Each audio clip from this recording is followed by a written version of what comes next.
আজ থেকে ১ বছর আগেও মানুষ চিন্তা করতে পারত না যে জামাতে ইসলাম বাংলাদেশের ক্ষমতায় এত তাড়াতাড়ি আসবে। কিন্তু ডাকসু নির্বাচনের পর সবাই মেনে নিয়েছে যে জামাতে ইসলাম বাংলাদেশের ক্ষমতায় আসতে চলেছে। আর জামাত শিবিরের এত বড় পরিবর্তনে যার কৌশলী ভূমিকা সবথেকে বেশি কাজে লেগেছে, তিনিই আমাদের আজকের কন্টেন্টে জায়গা করে নিয়েছেন।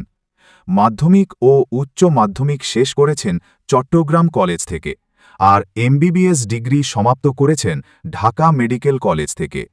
ব্যালেন্সের রাজনীতিতে তার অসাধারণ পারদর্শিতা জামাতে ইসলামকে ক্ষমতার কাছাকাছি এনেছে। নিজে দাড়ি ছোট রেখেছেন, কিন্তু মানুষকে ইসলামিক বেসিক আদর্শে অনুপ্রাণিত করেছেন।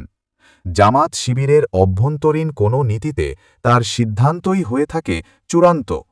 উচ্চতায় ৫ ফুট ৪ ইঞ্চি হলেও মেধায় যেন ৬ ফুট। অনেকেই মনে করেন আমিরে জামাতের পরেই তার অবস্থান, আর তিনিই আমাদের নায়েবে আমির, ডাক্তার সৈয়দ আবদুল্লাহ মোহাম্মদ তাহের।